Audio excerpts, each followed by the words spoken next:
Walt Disney's Productions, Pete's Dragon, The Best of Friends. Once there was a boy named Pete, who had no mother or father or brother or sisters, but he did have a very special friend, a dragon named Elliot.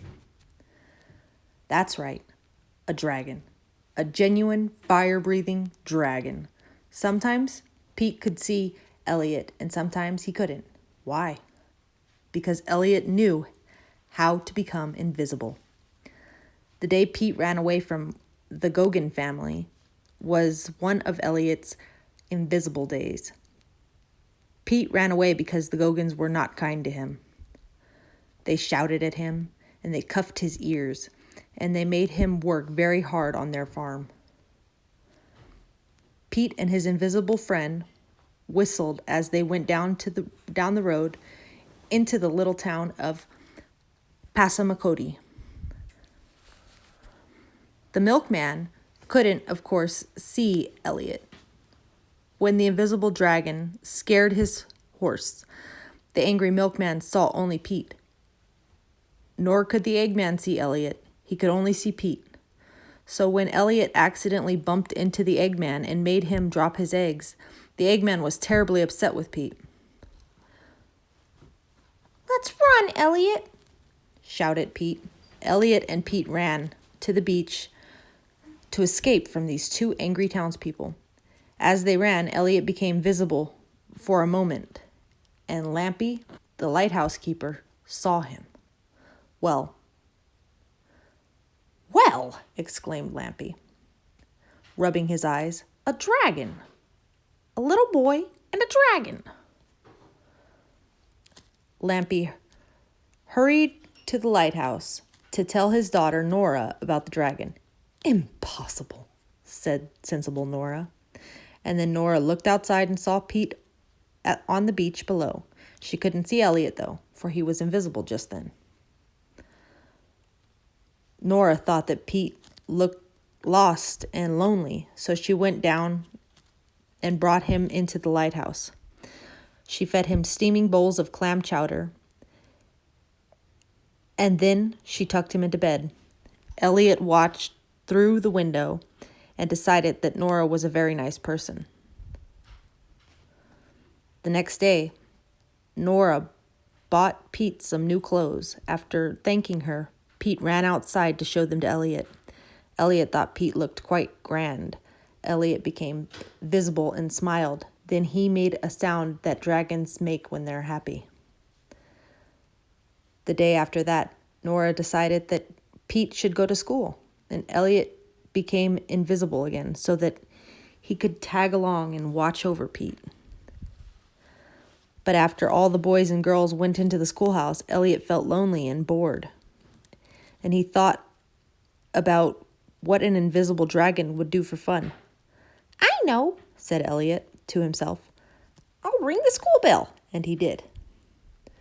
Elliot wasn't lonely and bored for long. Pete ran out and snatched at the bell rope.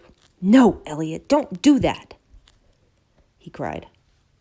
The teacher ran out and snatched Pete. "Wicked boy," she scolded, thinking that Pete had rung the bell. "Just for that, you will stand in the corner." Elliot didn't make the happy sound then. He made the sound that dragons make when they're unhappy. And then he crashed through the wall of the schoolhouse. The teacher fainted, and the children ran off singing and shouting and turning cartwheels because the school was obviously over for the day. By now, most of the grown-ups in town were angry with Pete. They knew that one small boy could not have made such a big hole in the schoolhouse, but they didn't know how or who else could have made the hole. "That boy is a troublemaker," they grumbled. "What shall we do with him?" But when a sly fellow named Terminus saw the hole, he chuckled with glee. "That is exactly the sort of hole a dragon would make," said Terminus. "The boy has a dragon, and I'll catch that dragon, and I'll put him in a cage, and people will pay to see it."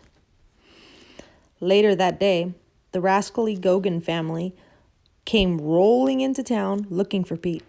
They wanted to take him back to their farm so that he could weed and hoe and milk and sow. "You can have the boy," Terminus told the Gogans, "but I'll take the dragon." So Terminus lured Pete into the boat house where the Gogans seized him and popped him into a sack. "Elliot!" shouted Pete. "Elliot, help!" Elliot was invisible when he came charging to rescue Pete, but Terminus heard him as he burst into the boathouse. "Aha!" shouted Terminus, dropping a heavy canvas over the invisible Elliot. Elliot snorted and reared off and threw off the canvas. Then he became visible in all his green, scaly, fire-breathing, roaring, dragonish glory. First, he let Pete out of the sack. Next, he tumbled the horrid Gogans out of their wagon and into a barrel of tar. Then he hung nasty old Terminus up on the lamppost where he wouldn't bother anyone again. And then Elliot laughed a big, happy, hearty dragon laugh. The Gogans struggled out of their tar. They climbed into their wagon and raced out of town, never to come back again. Then Pete hugged Elliot, and Elliot hugged Pete, and they both hugged Nora, who had taken care of Pete and would take care of him always. The townspeople cheered and asked Elliot to stay in Passamaquoddy, too. But Elliot decided not to stay.